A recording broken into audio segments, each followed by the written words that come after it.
Every day, we rise, challenging ourselves to work for what we believe in. At U.S. Border Patrol, protecting our borders is more than a job. It's a calling. Agents answer the call, working together to keep our country and communities safe. If you're ready for a new mission, join U.S. Border Patrol and go beyond. Learn more at cbp.gov/careers. Have you ever gazed in wonder at the Great Pyramid? Have you marveled at the golden face of Tutankhamun? Or admired the delicate features of Queen Nefertiti? If you have, you'll probably like the History of Egypt podcast. Every week, we explore tales of this ancient culture. The History of Egypt is available wherever you get your podcasting fix. Come, let me introduce you to the world of ancient Egypt.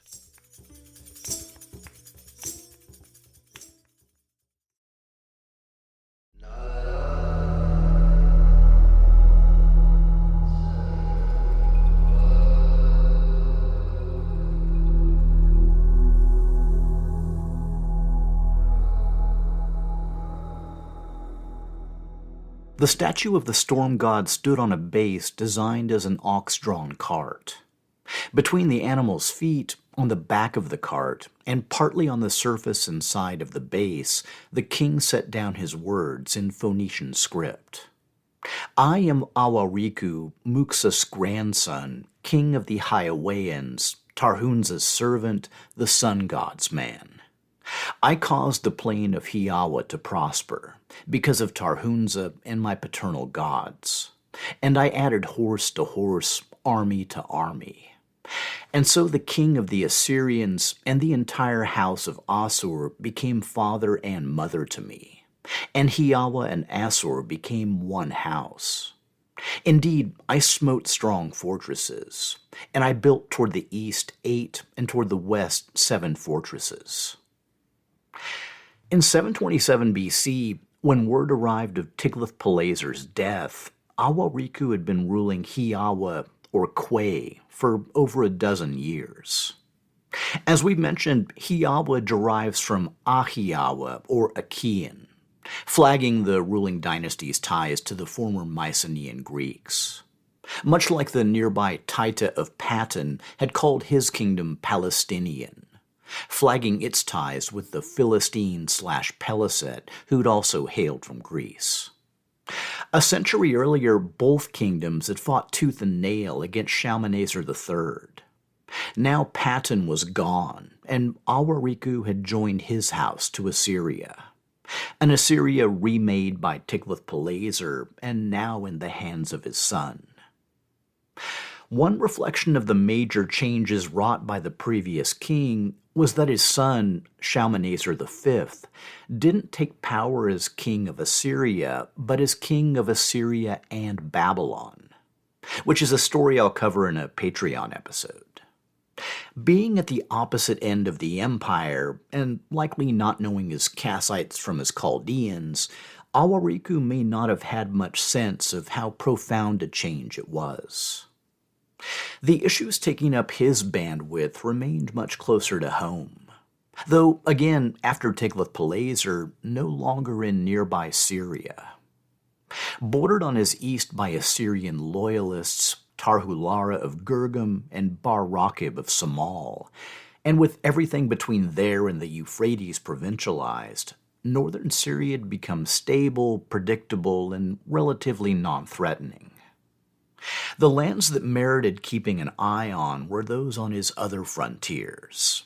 Cyprus to the south, Hilaku to the west, and to the north, Tabal and Phrygia. Contemporary Cyprus hosted 3 main polities, indigenous, Greek, and Phoenician, dispersed across nearly a dozen kingdoms. Where copper production had been a driving force, particularly after Hazael's destruction of Gath, the island's economy had recently grown more diverse, with copper production diminishing and iron production rising to accommodate the growing regional preference. The Phoenician presence helped bolster trade with other far-flung regions. But another aspect of the Cypriot economy was much more problematic. Piracy, tolerated, promoted, or even instigated by some kingdoms, was a constant concern along coastal quay. Similarly, in neighboring Halaku, the future territory of rough Cilicia, the lack of a powerful central authority meant pirate activity flourished with relative impunity, as it would again 700 years later before being reined in by Pompey. Just north of Quay, between the Halys River and the Taurus Mountains, lay the Neo-Hittite kingdoms of Tabal. From 24 kingdoms a century earlier, they'd eventually consolidated to 5: Tabal proper, Atuna, Hupishna, Shinutu, and Tuwana. Some, like Tabal, held significant territory, while others, like Shinutu, were basically just one city. All of them, like Quay, were Neo-Assyrian vassals. And I've even made a brand new map for you guys to help you follow along. The Tabalian ruling dynasty had likely been founded a century earlier by a king named Tuwati I. A more recent successor, Wasu Sarma, the son of Tuwati II, left us a lengthy inscription. The text describes the king's long and bloody, and eventually successful, war against a neighboring land called Parzata, which likely lay along Tabal's western frontier. Wasu Sarma describes 8 kings, a mix of what he calls lower and more important ones, as being hostile to him, and lists 3 others as friends. Among the latter were Kia of the Tabalian kingdom of Shinutu and Warpalawa II of the Tabalian kingdom of Tuwana. In the inscription, Wasu Sarma refers to himself as Great King and Hero, titles evoking the old Hittite Empire. According to historian Trevor Bryce, it was precisely his use of such grandiose titles that incurred the wrath of Assyria. Accusing his tributary of acting as his equal, Tiglath-Pileser deposed Wasu Sarma, replacing him with Tabal's current ruler, a son of a nobody named Huli. The longest reigning Tabalian ruler was Warpalawa II of Tuwana, who, like Awariku of Quay, had already been ruling for roughly a dozen years. As the southeasternmost Tabalian kingdom, Tuwana essentially shared a border with Quay, and Awariku probably relied on contacts with his Tabalian neighbor to monitor events further north. Chief among these being the growing strength and growing aggressiveness of the Phrygian-Mushki alliance. At the time of Tiglath-Pileser's death, the alliance, which I'll just start calling the Phrygians, was ruled by a king named Gordius. As Bryce notes, his namesake Phrygian capital of Gordion was located on the Sangarius River, about 100 kilometers southwest of the modern Turkish capital of Ankara.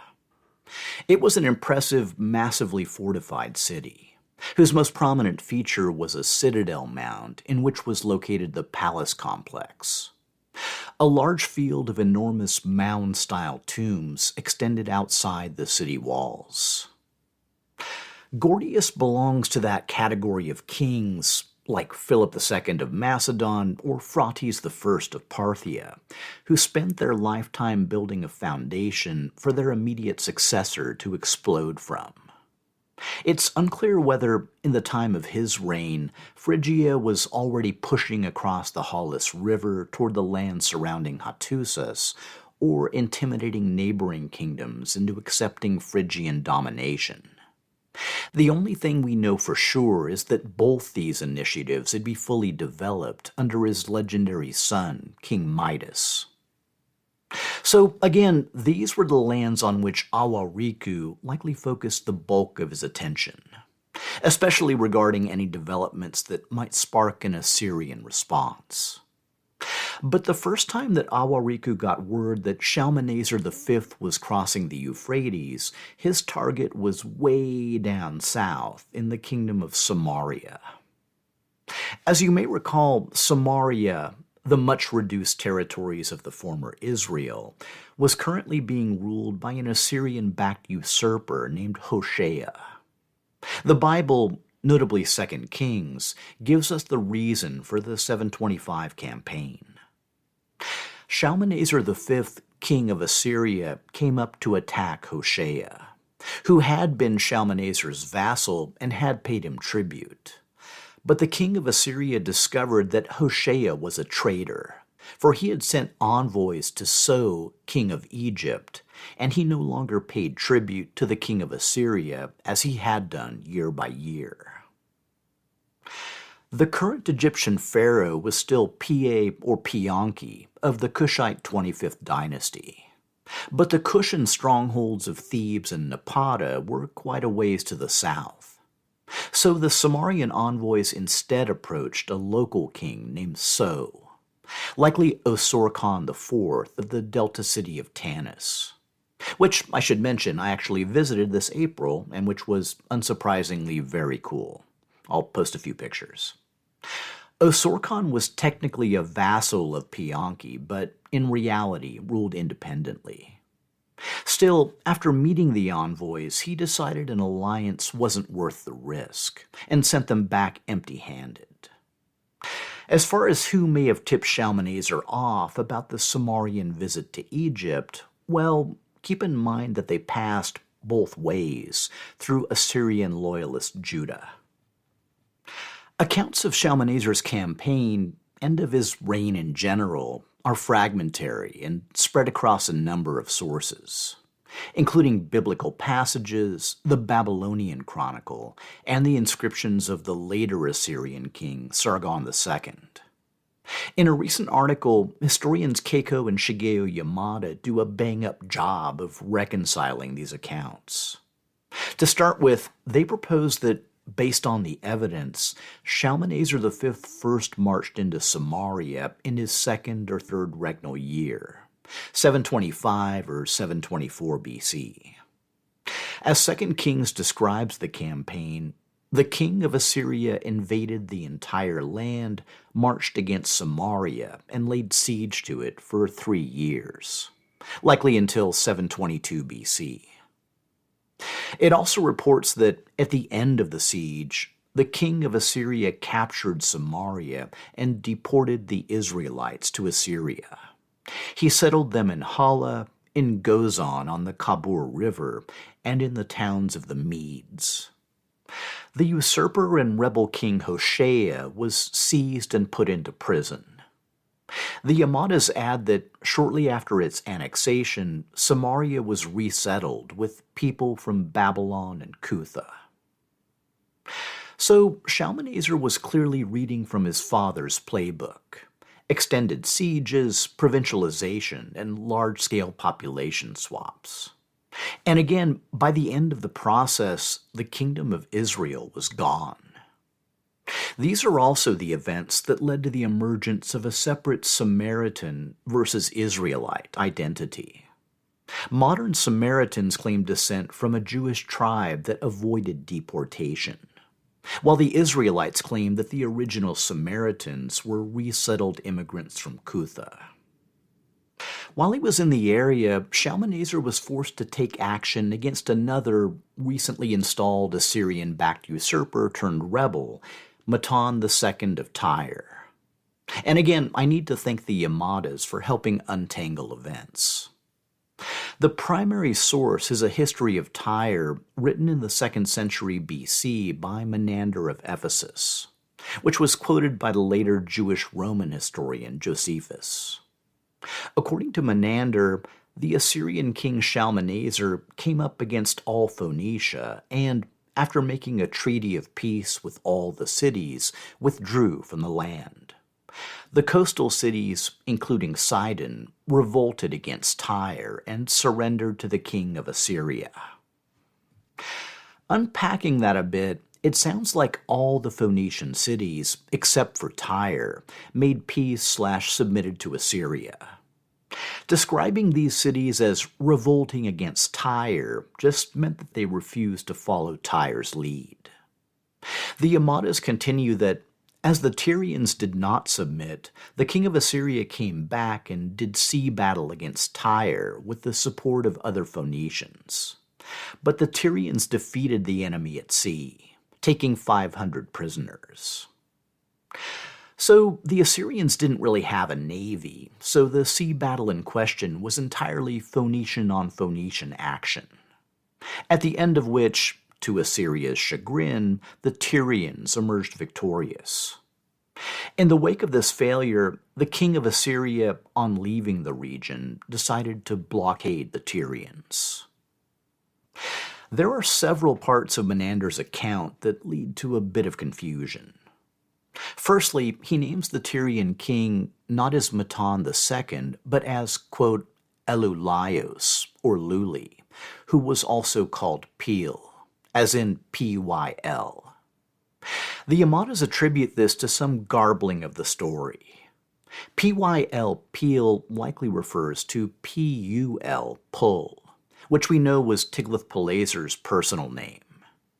And Elulaios, meaning born in the month of Ulayu, was Shalmaneser V's personal name, used in his earlier correspondence as crown prince. So take the whole Luli thing with a grain of salt. We're likely still talking about Matan. Menander also says Luli of Tyre had a reign of 36 years. Now, Matan came to power in 732, and the next named king of Tyre, Silta, shows up in the records around 709. So 36 years is probably just bad math, or an exaggeration. The final confusing bit is that Menander claims that the Tyrians successfully weathered the blockade for 5 years, which is longer than the rest of Shalmaneser's reign, which probably means that the siege was maintained during the first few years of his successor. Now, far be it from me to criticize Tiglath-Pileser III, but he might have spent a bit more time vetting his local usurpers. Because in addition to Hoshea and Matan, we've also got trouble with Huli. As I mentioned earlier, Tiglath-Pileser installed a son of a nobody named Huli to the throne of Tabal due to offense at his predecessor's lofty heirs. But then Huli somehow got on Shalmaneser's nerves. While prosecuting his sieges of Samaria and Tyre, the king also sent an Assyrian army into Tabal to remove Huli and deport him to Assyria, likely replacing him with another local prince. But don't shed too many tears for Huli, because he'll actually pop up again later. So again, Shalmaneser V appeared to be ruling in the mold of his legendary father, from annexations right on down to avenging personal slights. And again, he was also king of Babylonia, which had a whole separate constellation of challenges. Still, his Syrian actions were a reasonably strong start, and it's interesting to ponder what he may have accomplished with a long, full reign at the head of a unified empire. But, of course, that would just be speculation. In 722, our friend Awariku got the news that the young king Shalmaneser V was dead. The Yamadas note that, in confirmation of other sources, the Babylonian Chronicle records that the king died in the month of Tebeth in his 5th regnal year. It also records that his successor ascended the Assyrian throne less than 2 weeks after his death. And while that sounds like a reasonably brief interregnum, it was also steeped in blood.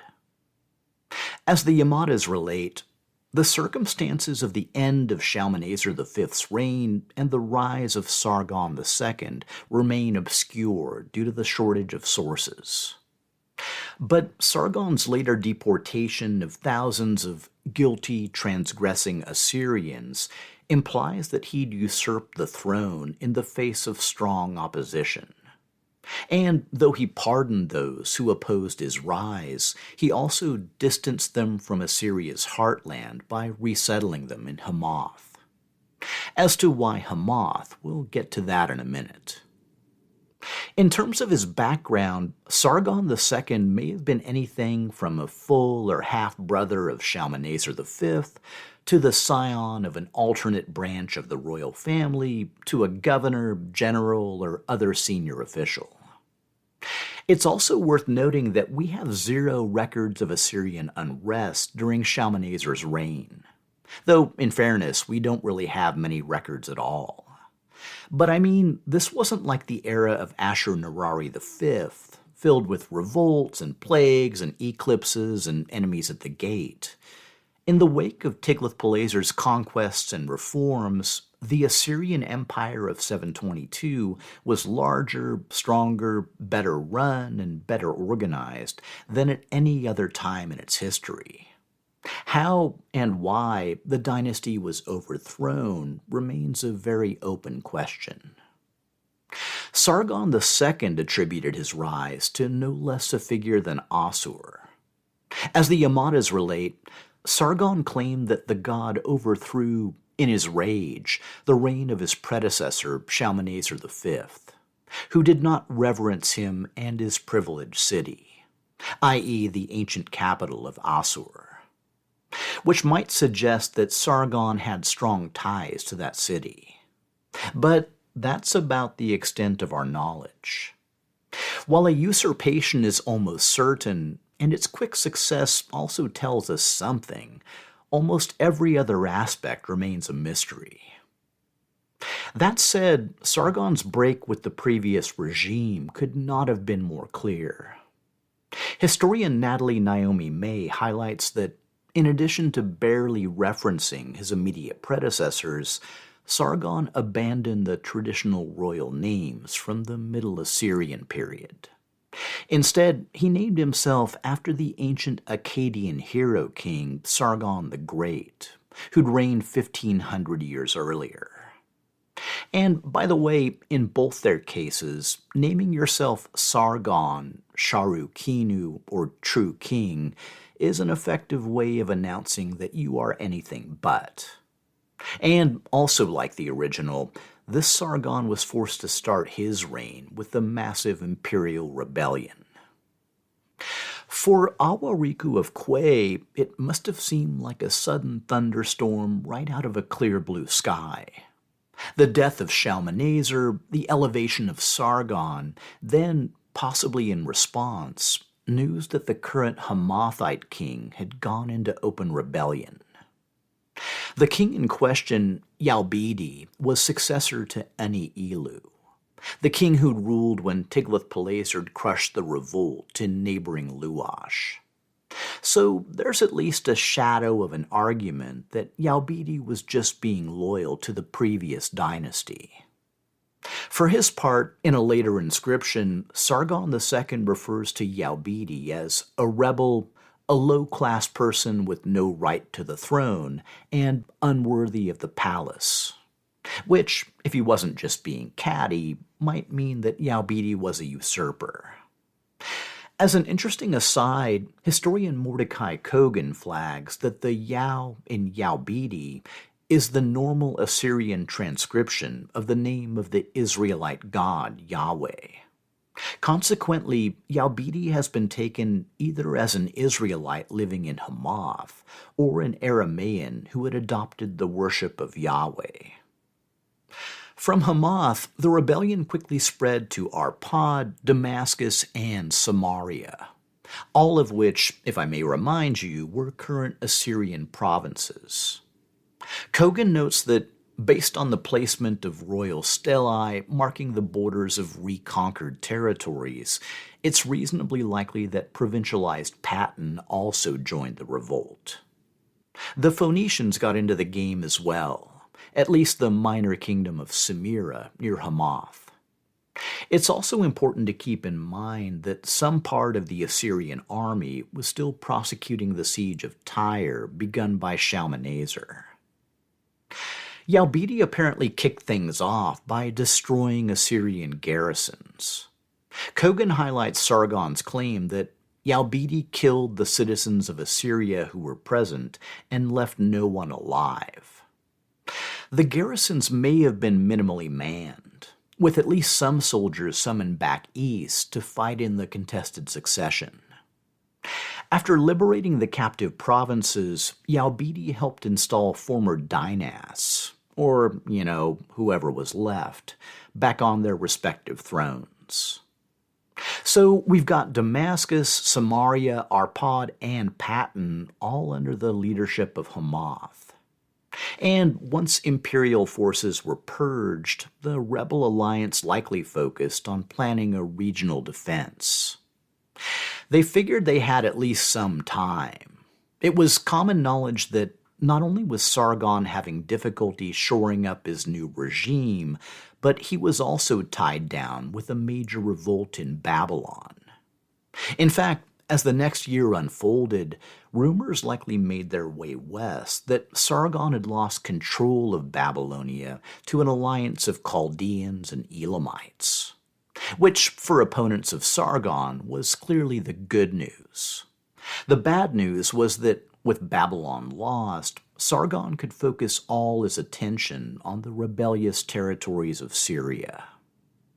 Considering the situation, a situation for which Sargon bore sole responsibility, the threat was existential. Sargon had taken a stable empire and thrown it back into chaos. He also knew that if he lost the West, his newly won kingship was finished. In 720 BC, with that motivation firmly in hand, Sargon marched across the Euphrates to triumph or be destroyed. He faced at least one clear disadvantage. As local defender, Yaubidi had the luxury of choosing the most desirable place to confront him. The king selected a site in the very heart of the rebel northern territories, along the Orontes River between Hamath, Arpad, and Patton. As Kogan notes, the chosen battlefield was well suited to open field warfare, ideal for the infantry, cavalry, and chariotry used by both sides. But, in truth, the symbolism may have outstripped the practical considerations.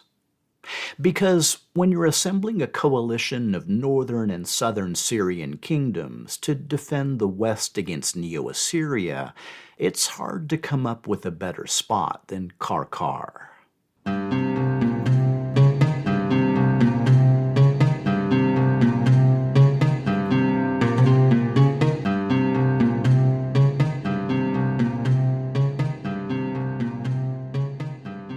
The Ancient World podcast is part of the Airwave Media Podcast Network, along with My History Can Beat Up Your Politics, the Explorers podcast, and other great shows.